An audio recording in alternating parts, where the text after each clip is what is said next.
ओम अज्ञानतिमिरान्धस्य ज्ञानञ्जनशलाकया चक्षुरुन्मिलितमेन तस्मै श्रीगुरुवे नमः। श्रीचैतन्यमनोभीष्टं स्थापितं येन भूतले स्वयं रूपकदा मह्यं ददाति स्वपदान्तिकं। वन्देऽहं श्रीगुरुः श्रीयुतपदकमलं श्रीगुरून् वैष्णवाचं श्रीरूपं साग्रजातं सगण रघुनाथान्वितं तं सजीवं साद्वैतं सावधूतं परिजनसहितं कृष्णचैतन्यदेवं श्रीराधाकृष्णपादान् सगण ललिता श्रीविशाखान्विताश्च नारायणं नमस्कृत्यं नरं चैव नरोत्तमं देवीं सरस्वतीं व्यासं ततो जयमुदीरयेत्।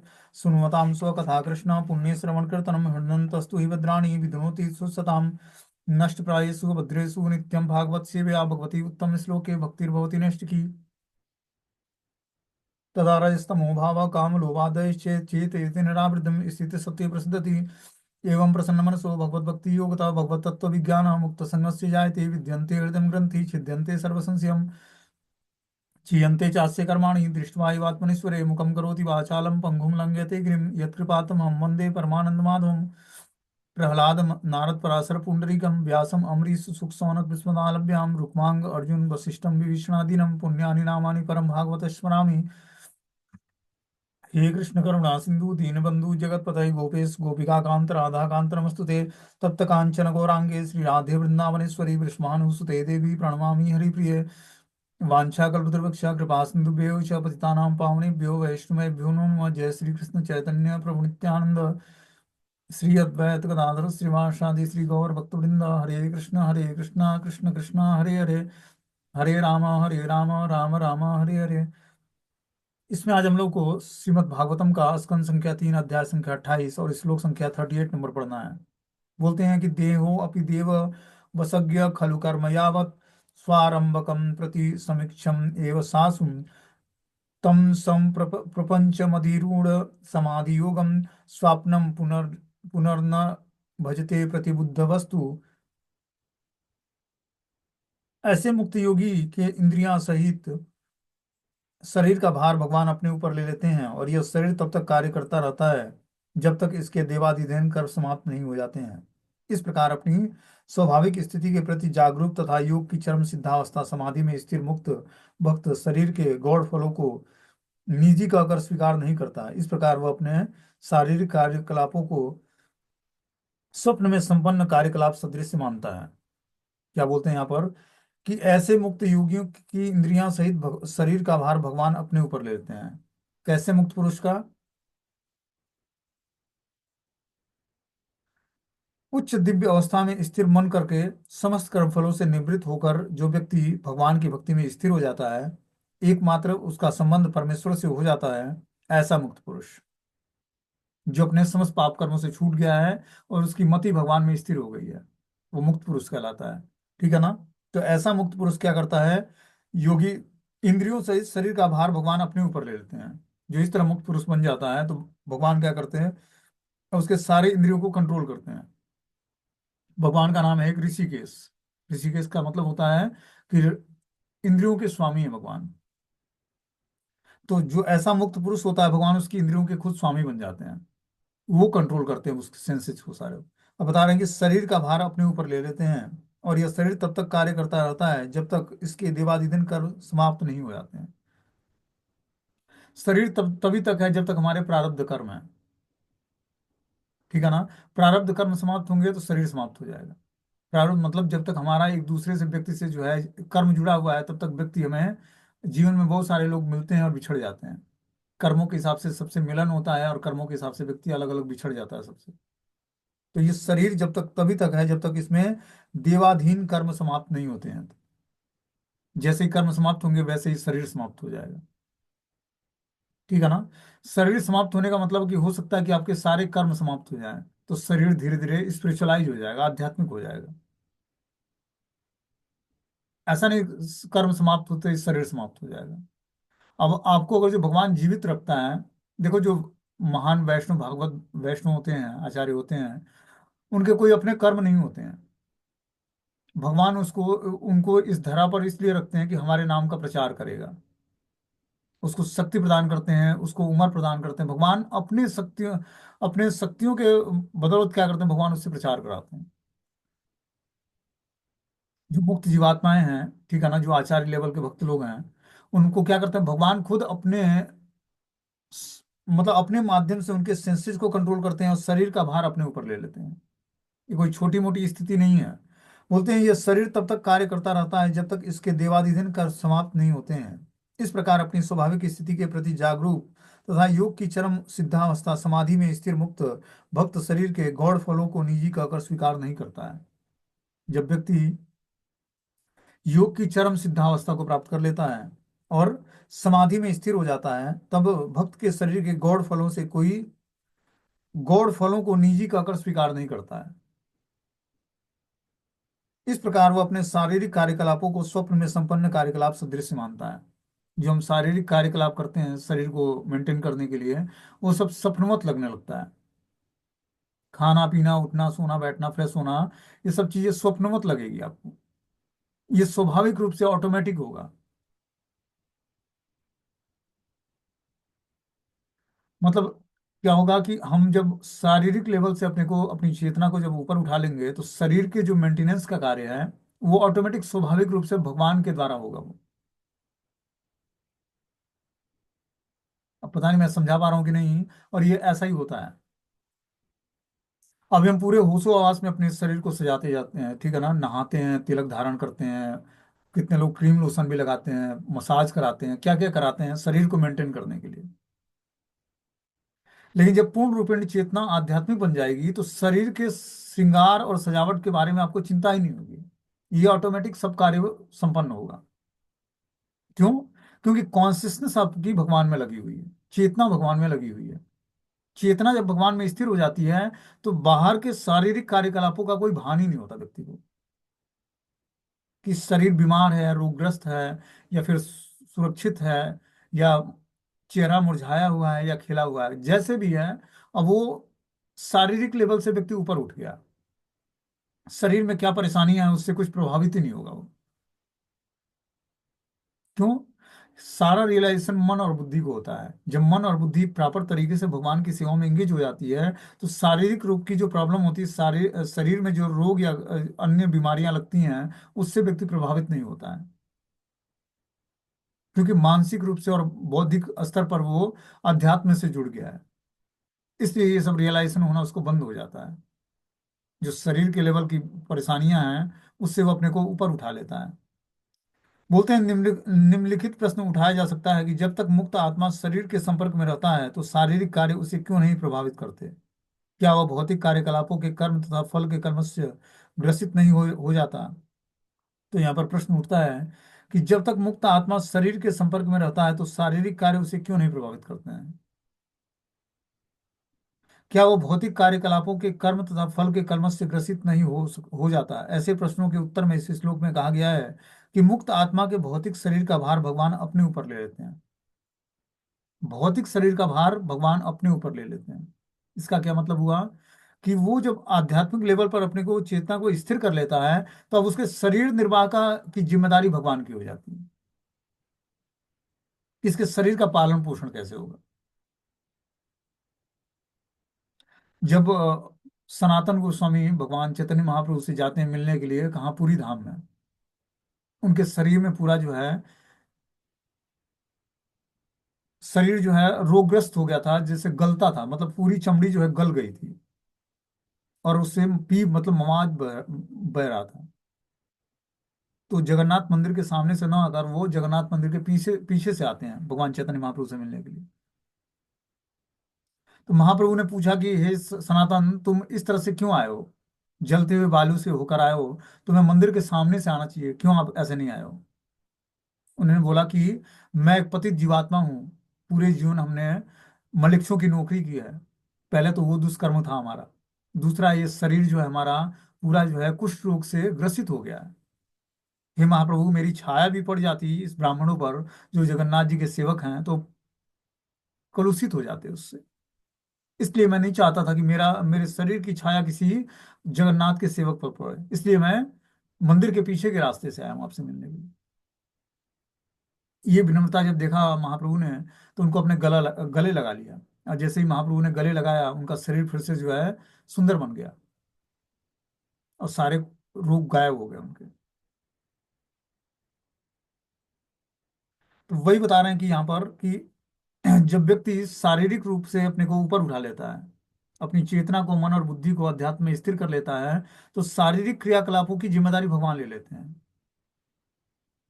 हमें लगता होगा ना कि हम अगर जब भोजन ना करें, सोए ना, तो कैसे हमारा जीवन चलेगा, या धन ना कमाए तो। लेकिन विश्वास मानो, जब व्यक्ति पूर्ण रूपेण भगवान को समर्पित हो जाता है, तो शारीरिक पालन पोषण की जिम्मेदारी भगवान की हो जाती है। वह विगत कर्मों की प्रतिक्रिया स्वरूप ही कार्य करता है। एक बिजली का पंखा बंद करने के बाद भी कुछ काल तक घूमता रहता है। यह गति विद्युत धारा के कारण नहीं होती है, किंतु पिछली गति के सातव्य रूप में होती है। इसी प्रकार यद्यप मुक्त जीव सामान्य व्यक्ति की भांति कार्य करता प्रतीत होता है, किंतु उसके कर्मों को विगत कर्मों के सातत्य रूप में मानना चाहिए। जैसे मान लो कि कोई बिजली का पंखा होता है, हवा देने वाला, उसको बंद कर दिया जाता है, लेकिन उसके बाद भी कुछ दिनों तक घूमता रहता है वो। उसी तरह और जो कोई मुक्त जीवात्मा है, वो सामान्य व्यक्ति की भांति कार्य करता प्रतीत होगा, लेकिन बता रहे हैं किंतु उसके कर्म को विगत कर्मों के सातव्य रूप में मानना चाहिए, कि जो विगत कर्म कर रहा था उसी का सातव्य फल रहा है, कि वो भी कर्म आगे भी कर रहा है, लेकिन उसके कर्मों से वो लिप्त नहीं होता है। बोलते हैं स्वप्न में मनुष्य अपने को अनेक शरीरों में विस्तारित देख सकता है, किंतु जगने पर वो यह समझ सकता है कि ये सारी चीजें झूठी हैं। यह इसलिए इसी प्रकार यद्यप मुक्त जीव के शरीर के गौण फल यथा बच्चे, पत्नी, घर आदि होते हैं, किंतु वह इन शारीरिक विस्तारों की पहचान अपने आप में से नहीं करता। वह जानता है कि ये सब भौतिक स्वप्न की उपज है। स्थूल शरीर पदार्थ के स्थूल तत्वों से बना है, और सूक्ष्म शरीर मन, बुद्धि, अहंकार और कलमश से ग्रस्त चेतना से बना है। यदि मनुष्य स्वप्न के सूक्ष्म देह को झूठा मान सकता है और अपनी पहचान उस देह से नहीं करता है, तो निश्चित रूप से एक प्रबुद्ध व्यक्ति को सूक्ष्म शरीर के साथ भी अपनी पहचान नहीं करनी चाहिए। जिस प्रकार प्रबुद्ध व्यक्ति स्वप्न में देखे गए शरीर के कार्यकलापों से कोई संबंध नहीं रखता, उसी प्रकार मुक्त आत्मा का वर्तमान शरीर के कार्यकलापों से कोई संबंध नहीं होता है। तो जो मुक्त जीवात्मा होता है, उसका शरीर के कार्यकलापों से कोई संबंध नहीं होता है, क्योंकि वो तो स्वाभाविक रूप से शरीर के सारे कार्यकलाप होते हैं। तो क्या करता है, आत्मा के कार्यकलापों को वो सही निर्देश देता है, सही तरह से क्रियान्वित करता है उसको। तो इसके लिए, इससे हमें लेसन्स क्या मिलता है? जैसे मान लो कि हमने इस पैराग्राफ को पढ़ा, इस श्लोक को पढ़ा, तो हमें क्या करना है इस पर, इसका प्रैक्टिकली हमारे जीवन में क्या उपयोगिता है? तो देखो, अभी हम शारीरिक लेवल के स्तर पर कार्य करते हैं हम सभी, ठीक है ना। शरीर से संबंधित वस्तु, व्यक्ति, स्थान से हम प्रभावित होते हैं, आकर्षित होते हैं, उनकी सेवा करते हैं। अभी हम क्या हैं, बद्ध जीवात्मा है। बद्ध जीवात्मा से मुक्त जीवात्मा बनना है, तो हमें क्या करना पड़ेगा, शारीरिक लेवल से अपनी चेतना को ऊपर उठाना पड़ेगा। शारीरिक लेवल से हमारी चेतना ऊपर कैसे उठेगी? जब हमारा मन और बुद्धि पवित्र होगा। मन और बुद्धि कैसे पवित्र होगी? जब हम मन और बुद्धि को भगवान की सेवा में लगाएंगे। वो कैसे लगाएंगे? जब हम अपने सेंसेस को भगवान की दिव्य सेवा में लगाएंगे, पांचों ज्ञानेंद्रियों को, तब जाकर मन और बुद्धि पवित्र होगा। मन बुद्धि के पवित्र होने से धीरे धीरे हम जो है बॉडली कॉन्सेप्ट से अपने को ऊपर उठाएंगे, शारीरिक लेवल से अपने को ऊपर उठा पाएंगे, और तब जाकर हमारा आध्यात्मिक जीवन शुरू होगा। अभी आध्यात्मिक जीवन शुरू होने का मतलब है कि आप शारीरिक लेवल से ऊपर उठ गए, तब जाकर आपका आध्यात्मिक जीवन शुरू। अभी आध्यात्मिक जीवन शुरू नहीं हुआ है। अभी तो हम शारीरिक लेवल पर, शरीर स्वस्थ है तो भक्ति करते हैं, स्वस्थ नहीं है तो भक्ति छोड़ देते हैं, कि चलो आज की नहीं कल कर लेंगे माला, क्या दिक्कत है। ये सब शारीरिक लेवल पे होने के कारण है। लेकिन जब आध्यात्मिक लेवल पर चेतना स्थिर हो जाएगी, तो शरीर के बीमार रहने पर, रोगग्रस्त रहने पर भी आप प्रभावित नहीं होगे शरीर की दिक्कतों से। तो इस तरह की स्थिति प्राप्त कैसे होगी हमें? जब व्यक्ति ज्ञान को सीखता, समझता है और प्रैक्टिकली अपने जीवन में उतारने का प्रयास करता है, तब उसको यह स्थिति प्राप्त होती है, और ध्यान पूर्वक नाम का जप करता है, दिव्य तपस्याएं करता है। जैसे जैसे हम दिव्य तपस्याएं करके अपने मन और बुद्धि को और इंद्रियों को शुद्ध करेंगे, शरीर को शुद्ध करेंगे, वैसे वैसे हम धीरे धीरे दिव्य स्तर को प्राप्त कर पाएंगे। दिव्य स्तर पर ही हमें रियलाइजेशन होगा किन चीजों का, दिव्य ज्ञान का, दिव्य भगवान के गुण और क्रियाकलापों का। उस स्तर पर पहुंच करके हम भगवान की दिव्यता को जान पाएंगे। जिस स्तर पर व्यक्ति होता है, उसी स्तर तक भगवान का रियलाइजेशन होता है उसको। अभी उसका स्तर जो है बस ब्रह्म रियलाइजेशन का, तो ब्रह्म का ही रियलाइजेशन होगा। लेकिन उससे आगे बढ़ेगा, परमात्मा का रिलेशन करने का स्तर होगा तो परमात्मा का रिलेशन कर पाएगा। और भगवान का रिलेशन तो बहुत ही टफ है, भगवान को रियलाइज करना। लेकिन भक्तों के लिए बड़े आसान है। जब भक्त क्या करते हैं, भगवान की प्रेममय सेवा करते हैं, तो उनको रियलाइज होता है कि भगवान हमारे हर कदम पर हमारे साथ हैं और वो हमें पूर्ण रूपेण प्रोटेक्ट किए हुए हैं। जब दुर्वासा मुनि जो है अम्बरीश महाराज को मारने का प्रयास करते हैं, तो अम्बरीश महाराज को पहले नहीं पता था कि सुदर्शन उनकी रक्षा करता है। जो भगवान का चक्र है सुदर्शन, वो अम्बरीश महाराज की रक्षा करता था। जो भगवान का शुद्ध भक्त होता है उसको लगता ही नहीं कि मैं भगवान का भक्त हूँ। उनको लगा कि दुर्वासा मुनि बहुत ही बड़े चढ़े महान योगी हैं, इनकी हमें सेवा करनी है। लेकिन कैसे, हम लोग को पता है कि जब वो एकादशी व्रत संपन्न होने वाला था तो उन्होंने जल ग्रहण कर लिया, और दुर्वासा मुनि आते हैं और पता लगता है कि हमसे बिना परमिशन के इन्होंने जल ग्रहण कर लिया है, तो वो अपने क्या करते हैं, जटा से एक बाल उखाड़ते हैं और धरती पर पटकते हैं। उस बाल से जो है कृत्या आसुरी एक शक्ति प्रकट होती है। अम्बरीश महाराज को मारने का प्रयास करते हैं। लेकिन क्या होता है, सुदर्शन चक्र जो है भगवान का प्रकट होता है और अम्बरीश महाराज को मारने के लिए दौड़ा देता है कि भगवान के विष्णु भक्तों के साथ आप ऐसा नहीं कर सकते हैं। और क्या होता है, फिर वो दुर्वासा मुनि भागते भागते जाते हैं। कहाँ जाते हैं? स्वयं सारी देवी देवताओं से प्रार्थना करते हैं, शिव जी से, ब्रह्मा जी से, कि आप हमारी रक्षा करें। लेकिन वो भी रक्षा करने में समर्थ नहीं है। फिर भगवान नारायण के धाम को जाते हैं। भगवान ने बोला कि जाकर तुम जिस वैष्णव के प्रति, हमारे भक्तों के प्रति अपराध किए हो, उससे जाकर क्षमा मांगो तुम, तब ये सुदर्शन तुम्हारा पीछा छोड़ेगा। तो फिर अम्बरीश महाराज के पास आते हैं, और अम्बरीश महाराज उनको, मतलब अम्बरीश महाराज प्रतीक्षा कर रहे होते हैं कब दुर्वासा मुनि आएंगे और मैं अन्न प्रसाद ग्रहण करूंगा। और इसमें एक साल गुजर जाता है। तब तक वो उपवास करते हैं कि मैं उस ब्राह्मण को भोजन करा के ही व्रत खोलूंगा। और इस तरह से जो है दुर्वासा मुनि आते हैं, उनके चरणों में दंडवत प्रणाम करते हैं अम्बरीश महाराज के। दुर्वासा मुनि को लगा था ये तो एक राजा है, ये कहाँ भगवान की भक्ति में उतना बड़ा चला होगा। लेकिन अम्बरीश महाराज राज ऋषि थे, राजा भी थे और ऋषि भी थे। तो इस तरह से अम्बरीश महाराज की रक्षा में स्वयं सुदर्शन देव खड़े रहते थे। भगवान के जो चक्र हैं वो अम्बरीश महाराज की रक्षा करते थे। तो हर व्यक्ति को भगवान के द्वारा प्रोटेक्शन प्राप्त है। उस शक्तियों को हम तभी जान पाएंगे जब हम श्रद्धा पूर्वक भगवान का भजन करेंगे। भगवान का नाम ही हमें प्रोटेक्ट कर देता है, बिल्कुल। आपको भगवान से अलग से प्रोटेक्शन मांगने की जरूरत नहीं, नाम ही आपको क्या करेगा, प्रोटेक्ट कर देगा, पूरी सुरक्षा प्रदान कर देगा। एक आवरण तैयार कर देगा जिस आवरण में आप सुरक्षित रहोगे।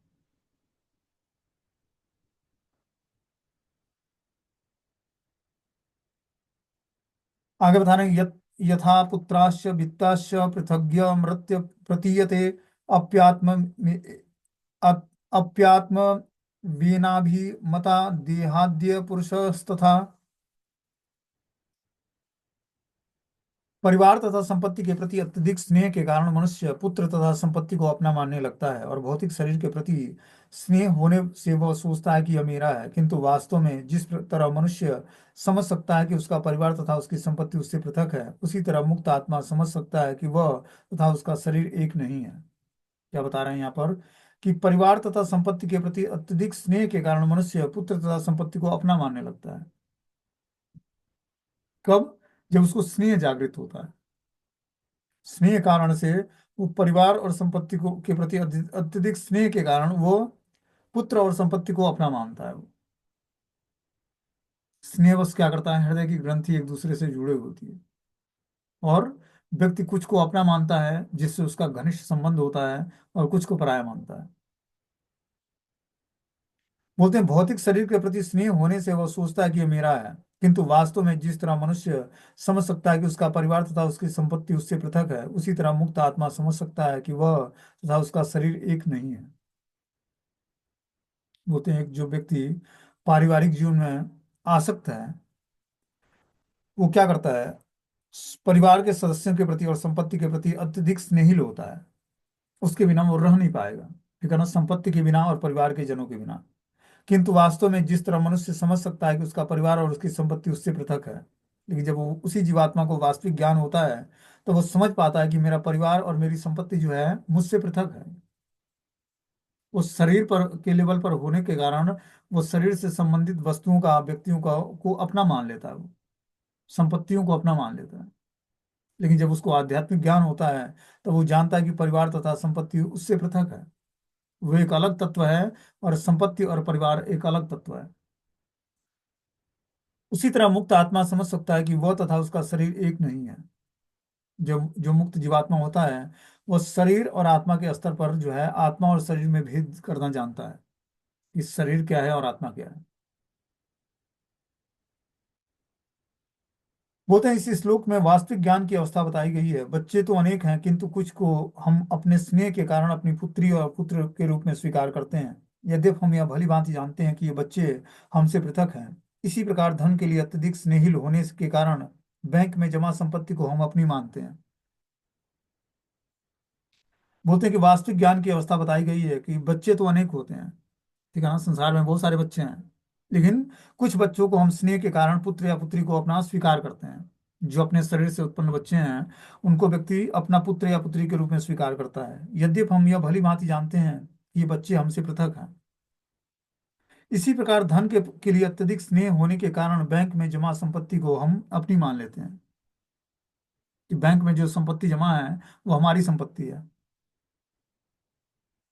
इसी प्रकार हम कहते हैं कि यह शरीर हमारा है और इसके प्रति हम स्नेह रखते हैं। हम कहते हैं कि ये मेरा शरीर है, फिर भी हम अपने स्वामित्व भाव को बढ़ाते हुए कहते हैं कि ये मेरा हाथ है, मेरा पाँव, मेरी बैंक बचत है, यह मेरा पुत्र और मेरी पुत्री है, आदि आदि। किंतु वास्तव में हम जानते हैं कि पुत्र और संपत्ति हमसे भिन्न है। यही हाल इस शरीर का है। हम अपने शरीर से पृथक हैं, यह समझने का प्रश्न है, और सही सही समझना ही प्रतिबुद्धि कहलाती है। भक्ति या कृष्ण चेतना के विषय में ज्ञान प्राप्त करके मनुष्य मुक्त बन सकता है। तो देखो, शरीर से संबंधित वस्तुओं को और व्यक्तियों को हम व्यक्ति अपना मान लेता है, लेकिन जब वो आत्म साक्षात्कार की स्थिति को प्राप्त कर लेता है तब वो जान पाता है कि इस शरीर से हम पृथक एक जीवात्मा है। शरीर अलग है और हम अलग हैं। शरीर से संबंधित वस्तुएं अलग हैं और मैं अलग हूँ उससे। लेकिन जब तक वो शारीरिक लेवल पर होता है तब तक शरीर से संबंधित सारे रिलेटिव और सारी वस्तुओं को अपना मान लेता है। यह समझने का प्रश्न है, और सही सही समझना ही प्रतिबुद्ध कहलाते हैं। जब वो शरीर तथा आत्मा के स्तर को अलग अलग समझ लेता है तो वो अवस्था जो है प्रतिबुद्ध अवस्था कहलाती है। भक्ति या कृष्ण चेतना के विषय में ज्ञान प्राप्त करके मनुष्य मुक्त हो बन जाता है। जब हम भक्ति और कृष्ण चेतना के विषय में ज्ञान प्राप्त करते हैं तो धीरे धीरे मुक्त पुरुष बन जाते हैं। आगे बताना कि लुक यथो लमुका द्विस्फुलिंगा मुद्रा द्वापि स्व संभवातम आप्यात्ममेवामभिमात्म घाग्नि पृथक गुलमुकातम। प्रज्वलित अग्नि ज्वाला से, चिंगारियों से तथा धुएं से भिन्न है। यद्यपि ये सभी उससे घनिष्ठ रूप से संबंधित होते हैं क्योंकि वे एक ही प्रज्वलित काष्ठ से उत्पन्न होते हैं। क्या बोलते हैं यहाँ पर कि प्रज्वलित अग्नि ज्वाला से, चिंगारी से तथा धुएं से भिन्न है। जो प्रज्वलित अग्नि होती है वो चिंगारियों से और धुएं से अलग होती है, उसमें लपट होता है। यद्यपि ये सभी उससे घनिष्ठ रूप से संबंधित होते हैं क्योंकि वे एक ही प्रज्वलित काष्ठ से उत्पन्न होते हैं। काष्ठ से ज्वाला भी उत्पन्न होती है, लपट भी उत्पन्न होती है, चिंगारी भी और धुएं भी। ये सभी उससे घनिष्ठ रूप से संबंधित हैं काष्ठ से, लेकिन क्योंकि वे एक ही प्रज्वलित काष्ठ से उत्पन्न होते हैं। जब काष्ठ मतलब लकड़ी को जलाया जाता है तो उसी से ज्वाला मतलब उष्मा उत्पन्न होती है, चिंगारियां और धुएं उत्पन्न होते हैं। ये सभी घनिष्ठ रूप से संबंधित हैं आपस में क्योंकि वे एक ही प्रज्वलित काष्ठ से उत्पन्न होते हैं। एक ही लकड़ी से सारी चीजें उत्पन्न होती है, चिंगारी भी, ज्वाला भी और धुआं भी। यद्यप प्रज्वलित काष्ठ, चिंगारी, धुआं और लौ पृथक पृथक नहीं रह सकता क्योंकि प्रत्येक अग्नि का अंश रूप है, फिर भी वे एक दूसरे से पृथक हैं। अल्पज्ञ धुएं को अग्नि मान लेता है, यद्यपि अग्नि तथा धुआं सर्वथा पृथक होता है। अग्नि की उष्मा तथा प्रकाश पृथक पृथक है और भले ही कोई उसको अलग नहीं कर सकता। तो बता रहे हैं जिस तरह प्रज्वलित काष्ठ, चिंगारियां, धुआं और लौ पृथक पृथक नहीं रह सकते क्योंकि प्रत्येक अग्नि का अंश रूप है, फिर भी वे एक दूसरे से पृथक रहते हैं। मतलब एक ही काष्ठ में प्रज्वलित अग्नि भी होती है, चिंगारियां भी होती हैं, धुआं भी होता है और लपट भी होता है। वो सब एक साथ ही रहते हैं, पृथक पृथक अस्तित्व नहीं है उनका, क्योंकि प्रत्येक अग्नि का अंश रूप है। फिर भी वे एक दूसरे से पृथक रहते हैं। लपट अलग दिखती है, चिंगारियां अलग दिखती हैं, धुएं अलग दिखते हैं और लौ अलग दिखता है। अल्पज्ञ धुएं को अग्नि मान लेता है, क्योंकि अग्नि तथा धुआं सर्वथा पृथक वस्तु है। जो अल्प ज्ञानी व्यक्ति है, वो अग्नि तथा धुएं को सर्वथा पृथक पृथक मानता है। अग्नि की उष्मा तथा प्रकाश पृथक है, भले ही कोई उसको अलग नहीं कर सकता। तो अग्नि का जो उष्मा और प्रकाश है, वो पृथक पृथक वस्तु है। लेकिन जो व्यक्ति उतना बढ़ा चढ़ा नहीं है अध्यात्म में या ज्ञान में, वो उसको अलग नहीं कर सकता है। वो एक ही मानता है कि धुआं भी एक ही है और अग्नि और ज्वाला भी सब एक ही है। आगे बता रहे हैं, भूतेन्द्रियांतम कर्णा प्रधाना जीव संगितातम आत्मा आत्मा तथा पृथक दृष्टवा भगवान ब्रह्म संगितम। परम ब्रह्म कहलाने वाला भगवान दृष्टा है। वह जीवात्मा या जीव से भिन्न है, जो इंद्रियों, पंच तत्वों और चेतना से संयुक्त है। क्या बोलते हैं यहाँ पर, कि परम ब्रह्म कराने वाले भगवान दृष्टा हैं। जो परम ब्रह्म भगवान कहलाते हैं श्री कृष्ण, वही सबके दृष्टा हैं, देखने वाले हैं। वह जीवात्मा या जीव से भिन्न है। वो जीवात्मा और हर जीव से भिन्न है, जो इंद्रिय, पंच तत्वों और चेतना से संयुक्त है। हम जो जीवात्माएं हैं या जो भी जीव हैं, वो इंद्रिय, पंच तत्वों और चेतना से संयुक्त उनका शरीर होता है। उनमें इंद्रियां होती हैं, पंच तत्वों से बना ये शरीर होता है और चेतना होती है। लेकिन भगवान का अस्तित्व, भगवान जो दृष्टा है, परम ब्रह्म है, वो जीवात्मा और जीव से भिन्न है। यहाँ पर पूर्ण ब्रह्म की स्पष्ट अवधारणा प्रस्तुत की गई है। जीवात्मा भौतिक तत्व से भिन्न है। परम पुरुष या भगवान जो भौतिक तत्वों के सृष्टा हैं, प्रत्येक जीवात्मा से भिन्न है। भगवान चैतन्य ने इस अवधारणा को अचिंत्य भेदाभेद तत्व के रूप में स्थापित किया है। प्रत्येक वस्तु अन्य किसी वस्तु से एक ही समय में अभिन्न और भिन्न होती है। परमेश्वर की भौतिक शक्ति द्वारा उत्पन्न यह दृश्य जगत भी उनसे अभिन्न तथा साथ ही भिन्न भी है। भौतिक शक्ति परमेश्वर से अभिन्न है, किंतु साथ ही साथ भिन्न प्रकार से कार्य भी करती है। बता रहे हैं यहाँ पर पूर्ण ब्रह्म की स्पष्ट अवधारणा प्रस्तुत की गई है कि पूर्ण ब्रह्म है क्या। जीवात्मा भौतिक तत्वों से भिन्न है और परम पुरुष या भगवान जो भौतिक तत्वों के सृष्टा है, प्रत्येक जीवात्मा से भिन्न है। जीवात्मा का अपना अस्तित्व जो है, भौतिक तत्वों से भिन्न है। जीवात्मा भगवान का अंश है, ठीक है ना। वो भौतिक तत्वों से भिन्न अंश है। परम पुरुष या भगवान जो भौतिक तत्वों के सृष्टा है। परम पुरुष जो है भगवान, क्या है, भौतिक तत्वों को प्रकट करते हैं। प्रत्येक जीवात्मा से भिन्न है, लेकिन वो किसी भी जीवात्मा से लिप्त नहीं होते हैं। भगवान चैतन्य ने इसे अचिंत्य भेदाभेद तत्व के रूप में स्थापित किया है। प्रत्येक वस्तु अन्य किसी वस्तु से एक ही समय में अभिन्न और भिन्न होती है।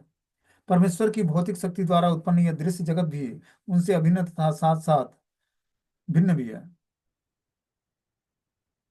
भौतिक शक्ति परमेश्वर से अभिन्न है, किंतु साथ ही भिन्न प्रकार से कार्यशील होने के कारण यह शरीर परमेश्वर से भिन्न है। इसी प्रकार प्रत्येक जीवात्मा परमेश्वर से अभिन्न तथा भिन्न दोनों है। ठीक है ना। बता रहे हैं कि यहाँ पर कि भौतिक शक्ति परमेश्वर से अभिन्न है। भौतिक शक्ति जो है परमेश्वर से अभिन्न कैसे है। भौतिक शक्ति परमेश्वर से ही प्रकट होती है, लेकिन परमेश्वर उससे लिप्त नहीं होते हैं, वो पृथक रहते हैं। किंतु साथ ही भिन्न प्रकार से कार्यशील होने के कारण यह शक्ति परमेश्वर से भिन्न है। तो विभिन्न प्रकार के कार्यशील होने के कारण वो अलग से कार्य करती है, इसलिए वो परमेश्वर से भिन्न भी है। इसी प्रकार प्रत्येक जीवात्मा परमेश्वर से अभिन्न तथा भिन्न दोनों है। एक ही समय अभिन्न तथा भिन्न की अवधारणा भागवत मत का सही सही निष्कर्ष है, जिसकी पुष्टि यहाँ पर भगवान कपिल देव करते हैं। विष्णु पुराण में कहा गया कि हम भौतिक तथा आध्यात्मिक जगत में जो कुछ देखते या अनुभव करते हैं, वो परमेश्वर की विभिन्न शक्तियों का ही विस्तार है। इस भौतिक संसार में या आध्यात्मिक संसार में जो भी वस्तुएं देखते हैं हम, वो परमेश्वर की विभिन्न शक्तियों का ही विस्तार है। जिस प्रकार अग्नि एक स्थान से में रहकर उष्मा तथा प्रकाश वितरित करती है, उसी प्रकार भगवान अपनी विभिन्न शक्तियों से संपूर्ण सृष्टि भर में वितरित करते हैं। तो बता रहे हैं, जिस तरह अग्नि एक स्थान पर रहकर उष्मा और प्रकाश का वितरण करती है, उसी प्रकार भगवान अपनी विभिन्न शक्तियों को संपूर्ण सृष्टि भर में वितरित करते हैं।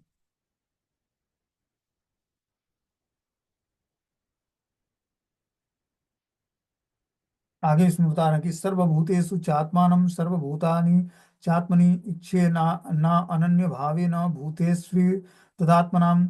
योगी को चाहिए कि समस्त जीवों में उसी तरह एक आत्मा को देखे, क्योंकि जो कुछ भी विद्यमान है वह सब परमेश्वर की विभिन्न शक्तियों का प्राकट्य है। इस तरह से भक्त को चाहिए कि वह समस्त जीवों को बिना भेदभाव के देखे, यही परमात्मा का साक्षात्कार है। और जो व्यक्ति परमात्मा का साक्षात्कार करना चाहता है अपने हृदय में, तो उसको क्या करना पड़ेगा? समस्त जीवों में आत्मा को देखना पड़ेगा, कि हर जीव में आत्मा निवास करती है और जो भगवान का अंश है वह सब परमेश्वर की विभिन्न शक्तियों का प्राकट्य है। हर जीवात्मा भगवान की विभिन्न शक्तियों का ही प्राकट्य है। इस तरह से भक्त को चाहिए कि वो समस्त जीवों को बिना भेदभाव के देखे, तभी जाकर वो परमात्मा का साक्षात्कार कर पाएगा। जब वो संभाव की स्थिति प्राप्त कर लेगा, तभी सबके अंदर परमात्मा का रियलाइजेशन कर पाएगा। बोलते हैं स्वयोनिषु यथा ज्योतिम अनेको नाना प्रतीयते योनिनाम गुण वैसंप्यात्यम आत्मानं प्रकृतो स्थितम। जिस प्रकार काष्ठ अग्नि के विभिन्न प्रकारों में प्रकट होती है, उसी प्रकार प्रकृति के गुणों की विभिन्न परिस्थितियों के अंतर्गत शुद्ध आत्मा अपने आप को विभिन्न शरीरों में प्रकट करता है। क्या यहाँ पर बता रहे हैं?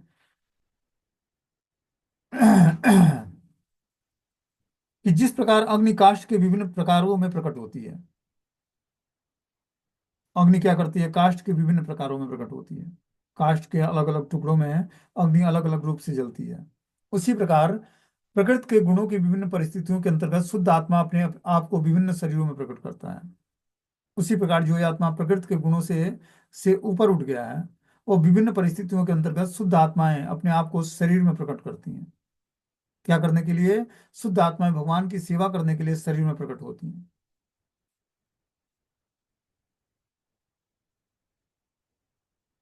आगे बता रहे हैं कि तस्मा दिमाम स्वाप्रकृतिम देवीम सदात्मिकम दुर्विभाव्यम पर अभ्याव्यम स्वरूपेण वतिष्ठते। इस प्रकार माया के दुर्लग्न सम्मोहन को जीत कर योगी स्वरूप सिद्ध स्थिति में रह सकता है। यह माया इस जगत में अपने आप को कार्य कारण रूप में उपस्थित करती है, अतः इसे समझ पाना अत्यंत कठिन है। क्या बोलते हैं? इस तरह माया के दुर्लग्न सम्मोहन को जीत कर योगी स्वरूप सिद्ध स्थिति को प्राप्त कर सकता है। जब हम माया के प्रभाव से छूट जाते हैं, तब हम स्वरूप में स्थिर हो जाते हैं। हम सबका स्वरूप क्या है? कि हम भगवान के नित्य दास हैं। तो जब तक हम भगवान की दासता स्वीकार नहीं करते हैं, तब तक माया अपनी दास बना के रखती है। ठीक है ना? और जैसे ही हम माया के दासता छोड़कर भगवान की दासता स्वीकार करते हैं, वैसे ही हम धीरे धीरे अपने स्वरूप में स्थिर हो जाते हैं। यह माया इस जगत में अपने आप को कार्य कारण रूप में उपस्थित करती है, अतः इसे समझ पाना अत्यंत कठिन है। तो इस तरह से माया के जो प्रभाव हैं या उसकी जो चाल है, उसको समझ पाना बहुत ही कठिन है। जब तक हम भगवान की शरण ग्रहण नहीं करेंगे, तब तक जो है माया के इस जगत में अपने अपने कार्यों का कारण रूप उपस्थित होता है, अतः इसे समझ पाना अत्यंत कठिन होता है। माया के क्रियाकलापों को हम बाहरी दृष्टि से नहीं समझ सकते, जब तक हम आध्यात्मिक चेतना को डेवलप करके और अध्यात्म में स्थिर नहीं हो जाते हैं। बोलते हैं भगवत गीता में कहा गया कि माया का सम्मोहन जीव के ज्ञान को आच्छादित कर लेता है और दुर्लग्न है, किंतु जो कोई कृष्ण की शरण में जाता है, वो माया के इस दुर्लग्न सम्मोहन को पार कर लेता है। यहाँ पर यह भी बताया गया कि दैवी प्रकृति अर्थात परमेश्वर की बहिरंगा शक्ति दुर्विभाव्य अर्थात उसे समझ पाना और जीत पाना अत्यंत कठिन है, किंतु मनुष्य को माया के इस दुर्लग्न जादू को जीतना होता है। और यह तभी संभव है जब भगवान की कृपा हो, जब ईश्वर स्वयं शरणागत जीव को दर्शन दे। तो इस तरह से बता रहे हैं कि जो है भगवत गीता में माया को का सम्मोहन जीव के ज्ञान को आच्छादित कर, भगवत गीता में बताया गया है कि जो माया है वो क्या करती है? सम्मोहित करके जीव के ज्ञान को आच्छादित कर लेती है और दुर्लग्न है, किंतु जो कोई कृष्ण की शरण में जाता है, वो माया के इस दुर्लग्न सम्मोहन को पार कर लेता है। यहाँ पर यह भी कहा गया कि दैवी प्रकृति अर्थात परमेश्वर की बहिरंगा शक्ति दुर्विभाव्य है, अर्थात उसे समझ पाना अत्यंत और जीत पाना अत्यंत कठिन है, किंतु मनुष्य को माया के इस दुर्लग्न जादू को जीतना होता है। यह तभी संभव है जब भगवान कृष्ण की कृपा हो और यह ईश्वर स्वयं शरणागत जीव को दर्शन दे। तो हर व्यक्ति जो है बता रहे हैं यहाँ पर कि जो है माया के दुर्लग्न जादू को जीतना चाहता है, यह तभी संभव होगा जब वो भगवान की कृपा पर आश्रित होगा और भगवान की शरण ग्रहण करेगा। तभी वो माया के दुर्लग्न प्रभाव को लांग पाएगा और स्वरूपेण वतिष्ठतम, तब जाकर वो स्वरूप में स्थिर हो पाएगा। और परमात्मा न होकर परमात्मा का अंश है, यही आत्म साक्षात्कार है। आत्म साक्षात्कार का मतलब है कि आत्मा के स्तर को समझ जाना कि आत्मा भगवान का अंश कैसे है।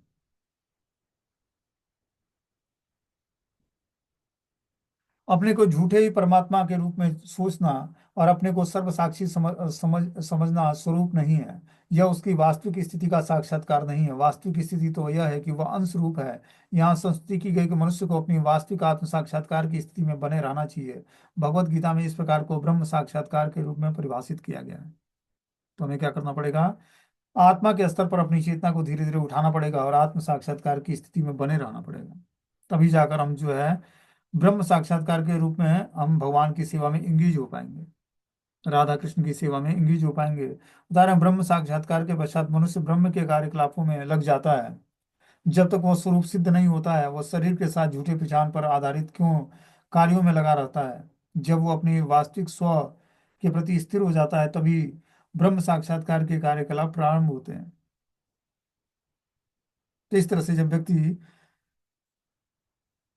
वास्तविक स्व मतलब आत्मा के स्तर पर स्थिर हो जाता है, तब वो आत्म साक्षात्कार या ब्रह्म साक्षात्कार के कार्यकलापों को प्रारंभ कर देता है करना।